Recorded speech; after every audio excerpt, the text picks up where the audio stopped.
Buenos días a todos los participantes. Estamos hoy 9 de noviembre del 2021 y los saludamos desde el Ministerio de Salud, desde la Dirección de Infosalud, de la Dirección General de Telesalud, Referencias y Urgencias del Ministerio de Salud.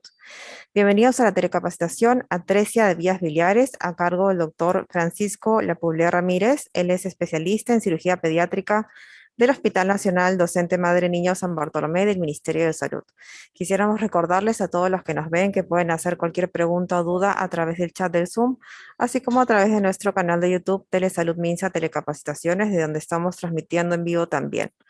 Muy buenos días, doctor Francisco. Lo escuchamos atentamente. Adelante. Buenos días, muchas gracias por la presentación, muchas gracias también por la invitación. Es para mí un placer poder disertar y conversar un poco de este tema que es bastante importante. En realidad, el tiempo que tenemos para esta presentación es bastante corto cuando queremos hablar de un tema tan complejo y tan amplio como atresia de vías biliares. Sin embargo, la disertación va a estar enfocada sobre todo en el manejo precoz, el reconocimiento temprano que necesitan estos pacientes y cómo es que podemos darle un mejor pronóstico cuando el tratamiento y mejor dicho, cuando el diagnóstico es mucho más certero y más acertado en los primeros días de vida. Denme un segundo si tengo algunos problemas con las diapositivas. Como les había mencionado, en realidad el tema de atresia biliar es un tema bastante amplio. Voy a tratar de resumirlo en el poco tiempo, pero sin embargo espero que toquemos temas más importantes. Para poder hablar de atresia biliar es importante conocer un poco acerca de la embriología, cómo es que se va desarrollando toda esta serie de redecillas muy importantes para el desarrollo y por lo cual es importante también para la vida de todos los pacientes. Dentro de la división del tubo digestivo, a manera de un repaso de embriología, es importante saber que el intestino medio es el que va a estar abocado sobre toda esta vía biliar. El intestino medio va a nacer con un esbozo hepático a raíz que abarca desde la unión de este esbozo hepático hasta la unión de 2/3 derecho con el tercio izquierdo del colon transverso, y es a raíz de aquí en que se va a empezar a desarrollar la yema hepática con la siguiente diferenciación celular, y esto empieza a aparecer a partir de la tercera semana. El hígado propiamente dicho es una evaginación del epitelio endodérmico del extremo distal del intestino anterior, justo al final del intestino anterior y donde empieza el intestino medio, donde a la mitad de la tercera semana, como les había mencionado, empieza a aparecer un esbozo hepático. Este esbozo hepático, por múltiples señales moleculares y celulares que no se conocen del todo, empiezan a tener una proliferación de cordones de células proliferantes que se introducen rápidamente en una estructura llamada septum transverso.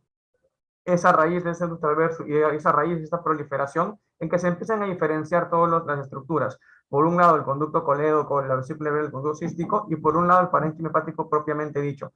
El parénquima hepático tiene una diferenciación diferente a raíz de los canaliculares, como empiezan a proliferar células hematopoyéticas, células de Kupffer y también tejido conectivo que también se origina en el septum transverso. Todo esto es lo que empieza a formar la redecilla de las vías biliares junto con el parénquima hepático.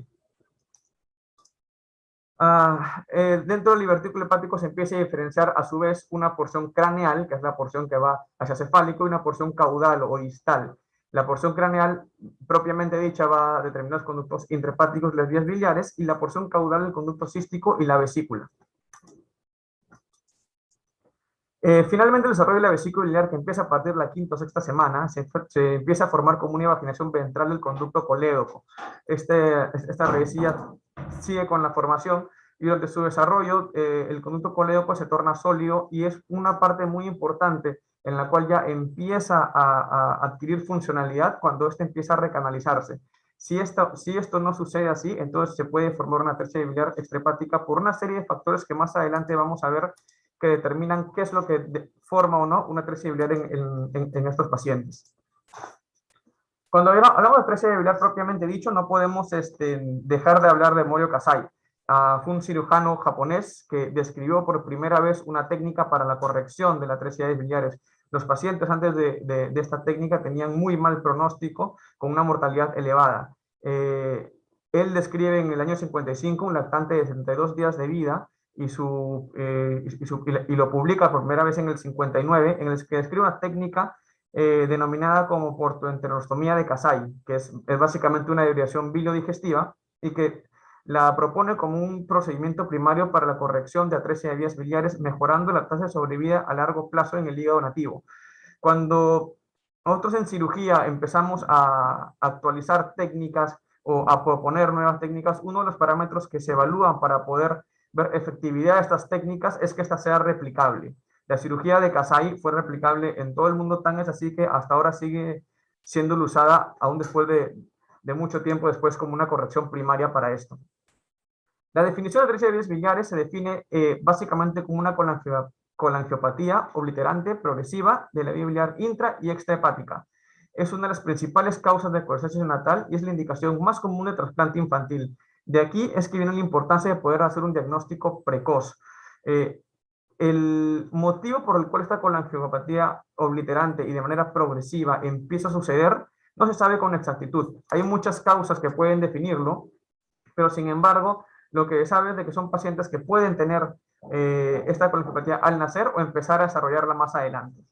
Con respecto a la epidemiología, los países polinésicos son los que tienen la mayor tasa de prevalencia, entre 1 en cada 3.124 recién nacidos vivos, y los países occidentales tenemos un poco más baja, afortunadamente, 1 en 8.000 a 20.000 recién nacidos vivos. Predomina entre los asiáticos, en la raza negra, hay ligera predisposición por sexo femenino, y es la causa quirúrgica más frecuente de colestasis neonatal. Metiéndonos un poco más a los motivos por los cuales un recién nacido puede presentar ese tipo de enfermedad, como les había mencionado, la etiología es realmente desconocida. Tenemos dos formas de presentación muy típicas. Una que es la etiología neonatal, que son pacientes que nacen con un gran compromiso hepatocelular propio de una atresia de vías biliares, que es una obliteración progresiva de manera desconocida. Estos lamentablemente tienen mal pronóstico, y sin embargo otros pacientes que tienen una presentación un poco más tardía, a partir entre el mes y los 3 meses.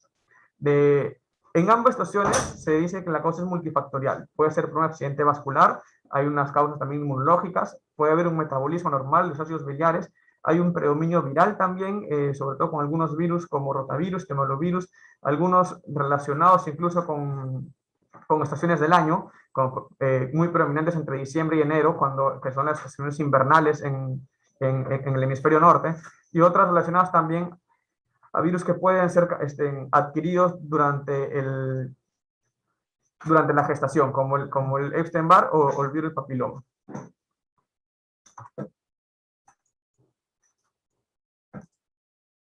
Esta es una clasificación, hay muchas clasificaciones con respecto a atresia de vías biliares. Esta es una de aquellas en la cual la clasifica como en 4 tipos. La de tipo A, que es una atresia de vías biliares en la cual hay una atresia del colédoco, dejando una zona quística en la zona proximal. La de tipo B, que es una atresia del conducto hepático.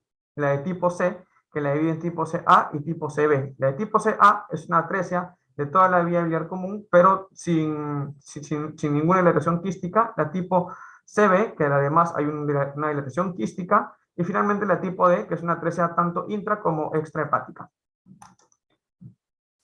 Otra clasificación que la clasifica o la define de acuerdo a los hallazgos colangiográficos, más adelante vamos a ver sobre cómo nos sirve la colangiografía en ese tipo de pacientes, la divide en 3 tipos. La de tipo 1 es una oclusión de la vía biliar común, es decir, la vía más distal. La tipo 2, que es una oclusión del hepático común. La tipo 3, en el cual además del hepático está también incluido el colédoco y también el conducto cístico. Y la tipo 3, en el cual hay una oclusión total, incluida la porta hepatis. Esta clasificación son importantes para saber pronóstico, en realidad, con respecto a estos pacientes. Y esto es lo que les decía sobre la forma de presentación. Hay una forma de presentación que es muy precoz. Son pacientes que nacen muy comprometidos desde las primeras horas de vida, con ictericia al nacer. Afortunadamente, esto no es lo más frecuente. Esto suele ser entre el 5, 10, incluso hasta el 20%, según algunas literaturas. Suelen tener malformaciones asociadas como malformación intestinal, poliesplenia y también defectos cardíacos. Y también asociados con diabetes materna. La otra forma de presentación, que es la forma de presentación neonatal, no congénita o perinatal también llamada, suelen ser pacientes que tienen una ictericia tardía, sin malformaciones asociadas, pacientes que suelen estar sin ninguna alteración en su casa lactando, y esto suele ser del 65 al 75%. Es sobre estos pacientes que deben enfocarse nuestros mayores esfuerzos para un diagnóstico precoz y mejorar la sobrevida a largo plazo de estos pacientes. Esos son pacientes, así es como son los pacientes que nos suelen llegar. Son pacientes distendidos, ictéricos, con circulación colateral, y que más adelante vamos a ver algunas de las cuadros clínicos que nos van a ayudar bastante para el diagnóstico precoz. A ver, uno de los síntomas principales es la ictericia, que suele ser temprano, es decir, un paciente ictérico en los primeros 3 meses de vida nos debería hacer sospechar de alguna alteración de la conjugación de la bilirrubina y dentro de ellas una atresia de biliares cuando se asocia además a otros signos, como por ejemplo las heces acólicas. Las heces acólicas o las heces blancas que las solemos distinguir para un mayor entendimiento de los padres, puede ser en realidad variable. Puede variar incluso día a día y puede presentar distintos pigmentos a lo largo de todos estos días. La orina oscura puede ser también un inicio temprano, que es por excreción de bilirrubina en orina. La hepatomegalia y la esplenomegalia, si bien es cierto son variables, se suelen presentar cuando el paciente tiene un grado de enfermedad más comprometido, no en los primeros meses. Al igual que el prurito, que es por los depósitos de los pigmentos biliares en la piel, es cuando también tiene una enfermedad más avanzada, y la citis. Entonces, finalmente, a manera de resumen, nosotros tenemos los pacientes con atresia biliares que nos llegan, es el típico paciente entre el mes y los 3 meses con ictericia, acolia y hepatomegalia. El meconio puede estar normal en algunos casos, pero tienden a estar con acolia o con algún grado de acolia, tiene que haber coluria.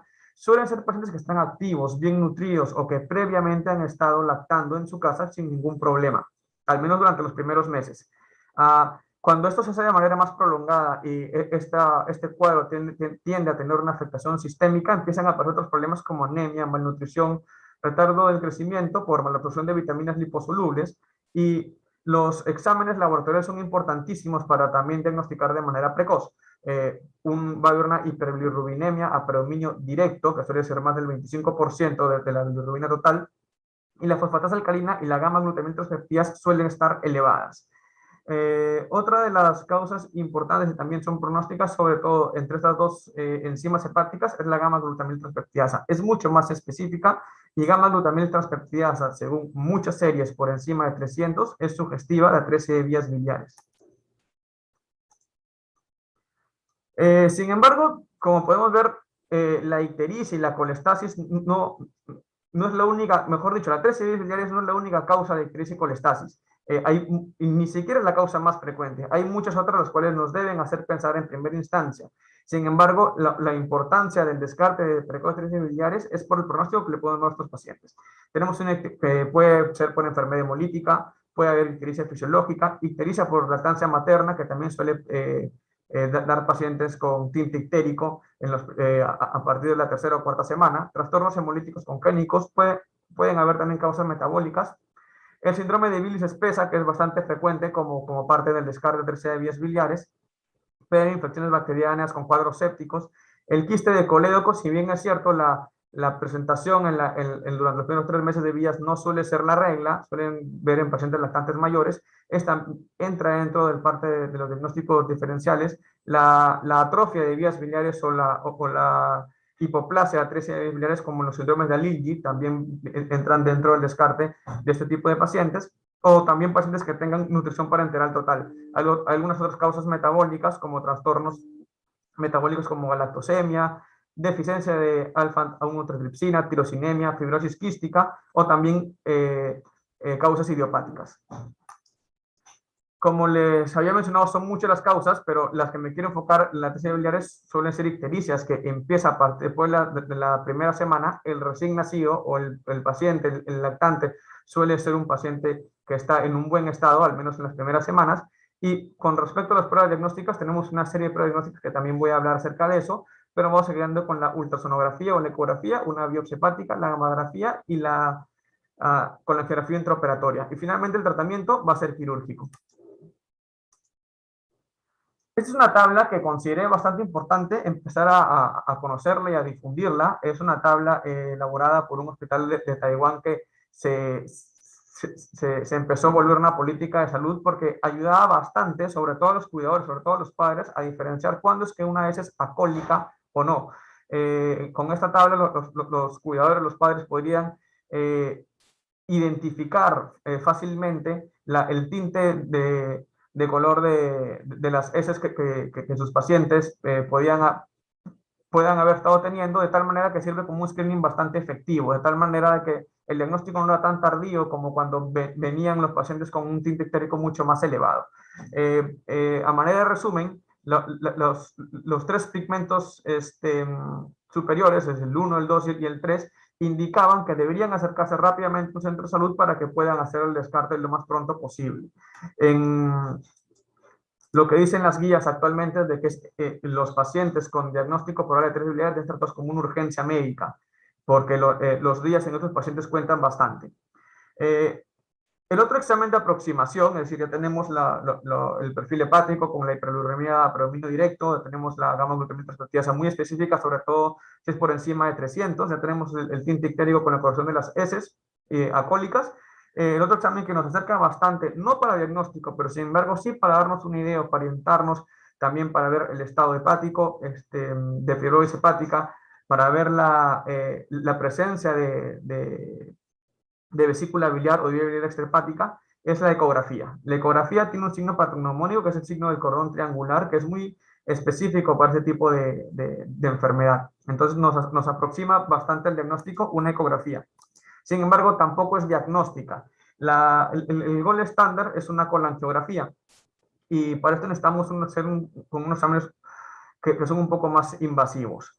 La gamografía con tecnesio 99 lo que hace es pintar la vía biliar, las vías biliares, pero para esto necesita una preparación hepática. Generalmente preparamos al paciente con fenobarbital, que sugerimos que sea 5 miligramos por kilo dosis, para poder darle una mayor preparación a ese yodo antes de poder someterlos a una tintura con tecnesio 99. La idea es sencilla, es que los hepatocitos puedan captar el contraste y si es un paciente con una atresia, perdón, es un paciente con vías biliares permeables, debería captar el contraste y poder excretarlos hacia la vía intestinal sin ningún problema.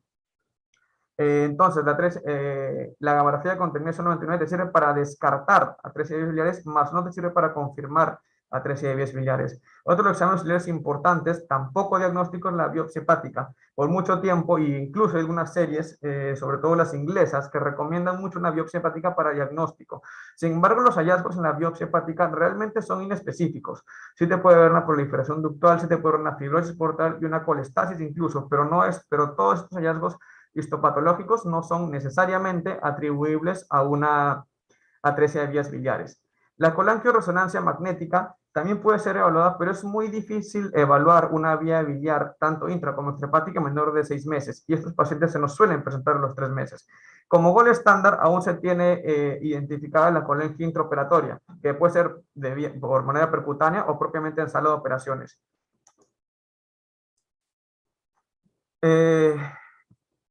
La importancia que les vengo mencionando sobre hacer un diagnóstico precoz varía básicamente en esto. Estas son tablas que son bastante impresionantes cuando uno se empieza a ver el tiempo sobre el cual se llegan a atender estos pacientes. El mejor tiempo para poder operar estos pequeños son los 60 días. Incluso hasta hay algunas series japonesas que son las que tienen mucho mayor número de pacientes, que van mucho mejor las bajadas de bilirrubina y la bajada del tinte ictérico en los primeros 30 días de vida, incluso en pacientes neonatos. Lo que sí hay sido reportadas que cuando la cirugía va entre los primeros 60 días, la sobrevida a los 10 años es hasta 32%. Cuando nos vamos alejando los días para poder intervenirlos, se va disminuyendo la sobrevida. Por ejemplo, cuando tenemos un paciente entre 61 y 60 días en los cuales es la cirugía, la sobrevida baja hasta el 41%, casi hasta la mitad. Cuando tenemos un paciente que se opera entre los 71 y 90 días de vías, hasta el 24% baja la sobrevida y más de 90 días es 15%. Es bastante agresivo la forma en la cual baja la sobrevida en estos pacientes a medida que vamos retrasando más la acción o el accionar terapéutico. Los diagnósticos diferenciales ya les había mencionado un poco de esos. Esta es una tabla que los resume. Puede haber inmadurez hepática. Hay pacientes pretérminos en los cuales la biopsia hepática puede también darnos falsamente una atresia de biliares si no sabemos interpretar de manera adecuada. Es simplemente una inmadurez hepática. Hay otras afectaciones secundarias neonatales que pueden ocasionar hipoxia, hipoperfusión, que también da colestasis neonatal. Secundarias infecciones a algunos tóxicos. Pacientes que tienen nutrición parenteral también pueden cursar con colestasis neonatal. secundaria a bilis espesa, a déficit hormonal como enfermedades tiroideas o déficit de cortisol, algunas cromosopatías y algunas malformaciones de la vía biliar propiamente dichas como quiste de Cole. No olvidar tampoco también las enfermedades congénitas, estas muy frecuentes, TORCH, parvovirus, B19, tuberculosis, listeria, también pueden causar colestesis neonatal. Otra cosa que es importante también que hago hincapié es que si bien es cierto, hay algunas causas virales que causan atresia de vías biliares, no quiere decir que estas por sí solas puedan causar atresia de vías biliares. Pueden ser pacientes que tengan algún tipo de infección por TORCH, que sin embargo cursen con algún tipo de hipoplasia de conductillos biliares sin llegar a ser una atresia biliar propiamente dicha. Estos son más que todo cromosomopatías y deficiencias del metabolismo de los ácidos biliares, que también es una causa bastante frecuente que nos hemos podido encontrar la deficiencia de alfa-1-antiotripsina y la fibrosis quística. Entonces, todos los pacientes que nosotros tenemos, digamos, tiempo para poder estudiarlo, tenemos que descartar todo este tipo de cromosopatías, todo este tipo de enfermedades genéticas e inmunológicas para poder llegar al diagnóstico. El tratamiento, y con esto ya voy a terminar, el tratamiento es básicamente hacer una hepatoportoenteronostomía o también llamada cirugía de Kasai. Cuando se hace antes de los 60 días, se asocia a mejores resultados. Las series japonesas son series bastante grandes, incluso hay una serie ahora de 3.400 pacientes. Esta que les traigo aquí es una de 1900, en las cuales demostraron que con la cirugía de Kasai había un mejor drenaje biliar, había menos colangitis y menos recurrencia de la ictericia. Sin embargo, y esta es la parte mala de esta enfermedad, es que la cirugía realizada más tardíamente no siempre asocia a mala evolución. Y sobre todo en países como el nuestro, en los cuales necesitamos hacer mucha hincapié en la prevención, es que radica la principal importancia de detectar de manera precoz y de llegar al diagnóstico de manera precoz en este tipo de pacientes. Estas son unas fotos que ya tienen algunos años, son del Hospital San Bartolomé, es un paciente con una atresia de biliares en los cuales se realizó una colangiografía intraoperatoria. Este es un hígado de un paciente con alguna afectación hepática. Si lo pueden ver, es un hígado un poco verdínico, de bordes irregulares, con características empedradas, que dan incluso una apariencia de un hígado cirrótico. Lo que está haciendo en este procedimiento es canalizar lo que podría ser la vía biliar, porque definitivamente está atrésica, para poder realizar una colangiografía intraoperatoria y ver efectivamente con el gold estándar si es que este paciente cuenta o no con vías biliares permeables.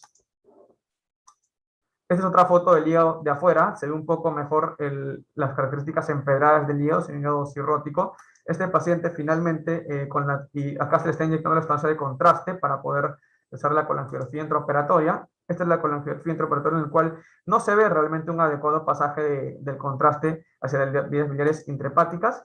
Este paciente termina en una cirugía de Kasai, en el cual se le hace una portoenteroanastomosis. Tengo unas imágenes que son un poco más esquemáticas, pero ahora modo se está subiendo acá un asa intestinal, que la idea de la cirugía es llevar un asa intestinal hacia la porta hepatis, es decir, hacia los conductillos microscópicos que pueden estar en la zona del hígado para poder efectivizar un drenaje biliar y el paciente finalmente pueda tener sobrevida.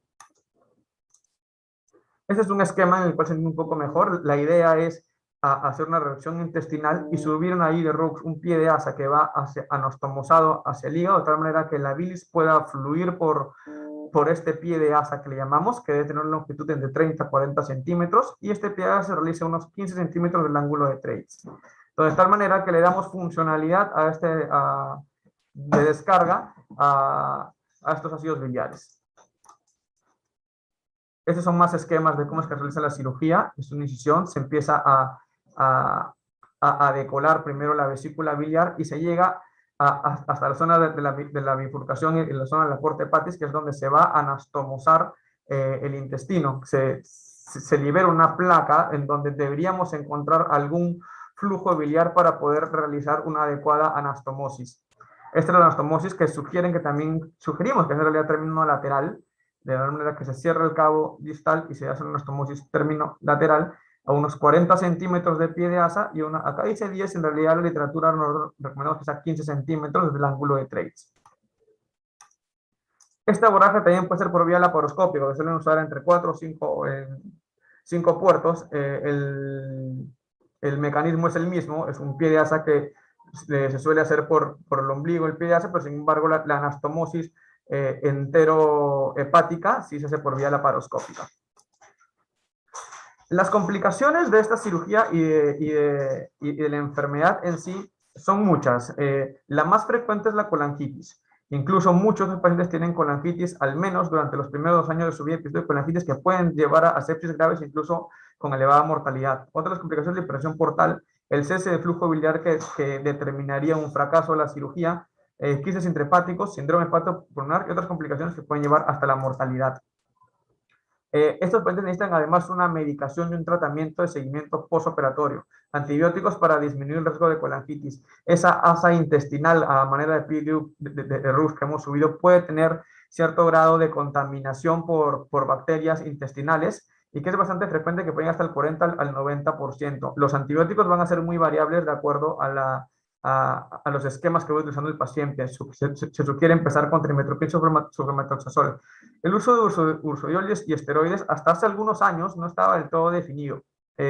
Sin embargo, ya hay bastantes series, sobre todo series de corticoides, que se está usando. La dosis tampoco está definida con respecto al uso de corticoides. Sin embargo, como le digo, en algunos centros se usa a manera de protocolo. Igual el ácido ursodesoxicólico. El ácido ursodesoxicólico lo que va a hacer es, va a mejorar la coleresis, va a disminuir la necesidad de trasplante e incluso mejora la supervivencia. Finalmente, a largo plazo, algunos de estos pacientes, la gran mayoría de estos pacientes van a requerir un trasplante hepático, si es que no es indefectible casi todos.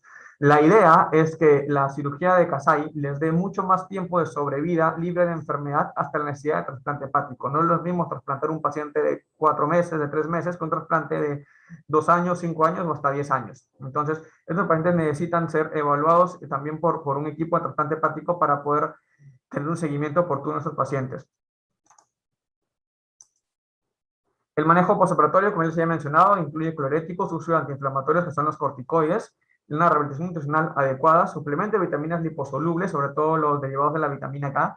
La prevención de colangitis suele ser bastante causas de rehospitalización, causas de sepsis y causas de mortalidad, y manejo de la hipertensión portal y sus secuelas.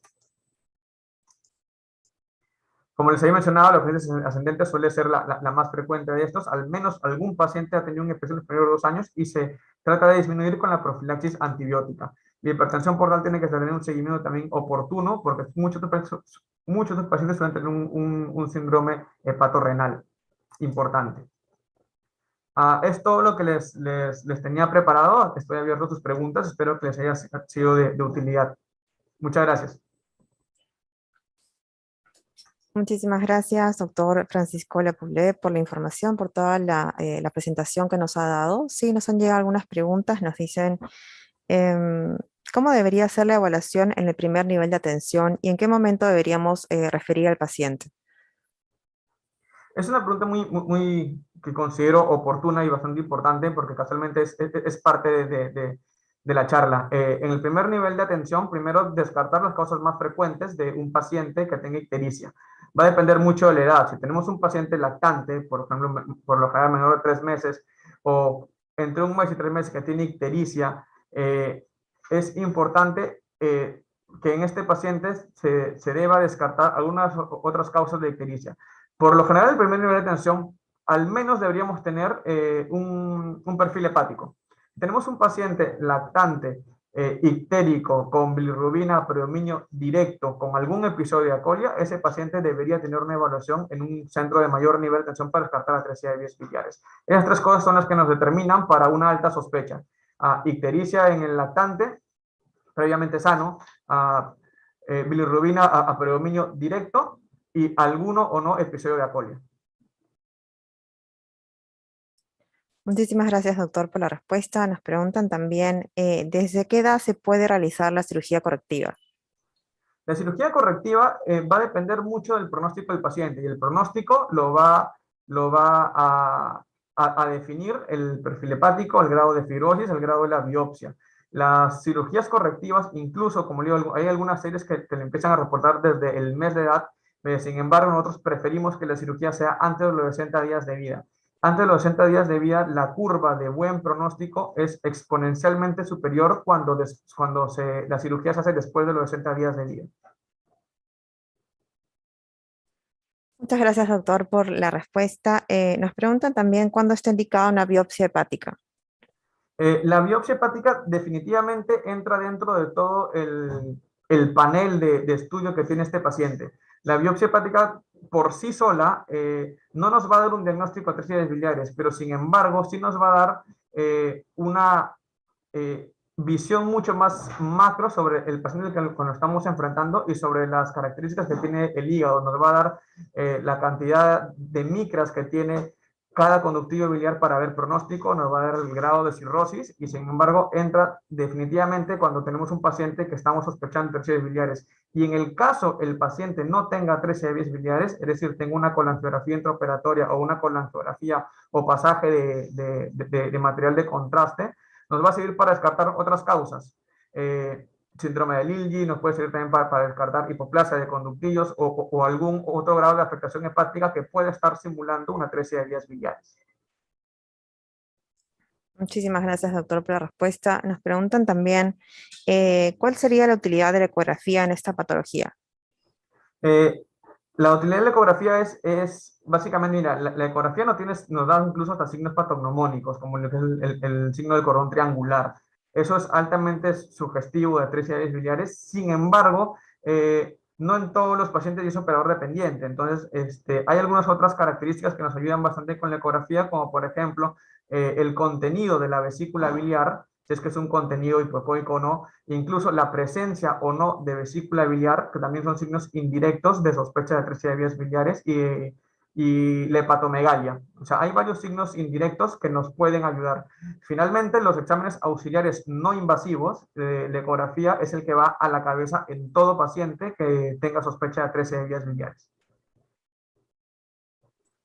Muchas gracias, doctor, por la respuesta. Nos llega otra pregunta, nos dice, aparte de la ictericia, ¿qué otros signos o síntomas nos pueden hacer sospechar de atresia de vías biliares? Hay que recordar que los pacientes neonatos lactantes son oligosintomáticos. La ictericia es el signo principal, la acolia es otro de los signos que son importantes, la coluria, es decir, las orinas con tinte colúrico es otro de los signos. Se manifiesta también prurito, hepatoesplenomegalia, cuando son casos mucho más avanzados, el hígado es grande, circulación colateral también es otro de los signos importantes. Son pacientes que previamente suelen haber estado bien, es decir, que nacen de un parto normal, están en casa lactando y empiezan a comprometerse a partir del mes, 2 o 3 meses, básicamente con ictericia y con estas otras características que también nos ayudan bastante, ¿no? Muchísimas gracias, doctor, por responder todas estas preguntas. ¿Tendría alguna recomendación final para todos los que nos están viendo?